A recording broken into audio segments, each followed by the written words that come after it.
All the little finesse swim baits from 2 inches up to 4 or 5 inches have been very, very popular over the last several years. A lot of money's been won in tour level competition, local events, regional events.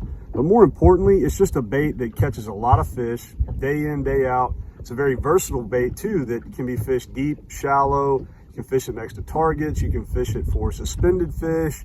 It's just a very, very versatile bait, like I said. Over the years guiding, I've seen a lot of little simple things that can make a big difference when you're talking about finesse swim baits. So here in this video, I'm just going to throw you guys just a few quick tips, just a few little suggestions that I promise you will help you a lot when you're fishing a finesse swim bait, especially in the pre-spawn. So hope you enjoy. Check it out. First things that is important to know about fishing a finesse swim bait is that I rarely ever find myself throwing it on any line heavier than, say, 10-pound test. Most of the time I'm throwing it on 8-pound. A couple of key things. Most importantly, that's going to help keep that bait down. Thinner diameter, less resistance in the water as the bait's real, as you're tracking the bait along. That's going to help keep that bait down near the bottom. One of the other really, really important tips about fishing a finesse swim bait is make sure that whenever you're making your cast, that I'm going to keep my rod tip pointed in the general direction that the bait is going to be retrieving on.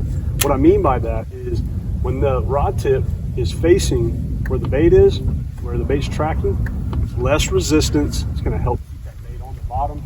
But most importantly, in my opinion, it's going to help that bait swim as natural as possible, least amount of resistance on it.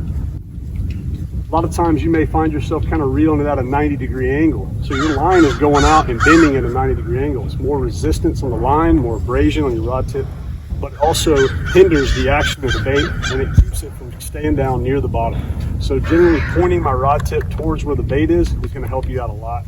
One of the last really important tips about fishing a finesse swim bait is it doesn't matter if I'm fishing on a bait caster or a spinning rod. Like I said, I'm generally throwing it on 8 or 10-pound test line, fluorocarbon. But whenever I make my cast, I'm fishing from a boat, most of the time my cast is where my cast lands is at its shallowest point. So as I'm fishing it back closer to the boat, it's really important to gradually lower my rod tip and then also force myself to kind of slow my retrieve down to keep it near the bottom. I think a lot of times guys will unintentionally increase their reel speed as they get it closer to the boat, and the ultimate goal is to fish it as slow as you can. Most of the bites are going to come near the bottom, but keep that bait in the strike zone as long as you can. So force yourself to get in the habit of slowing your reel speed down and lowering your rod tip as you bring that bait closer to the boat. It's going to help keep it near the bottom in the strike zone as long as possible. So just a couple of quick, easy tips when you're fishing a finesse swim bait in the springtime. Hopefully that'll help you out. Put them to use whenever you get on the water next time. Good luck and catch them up.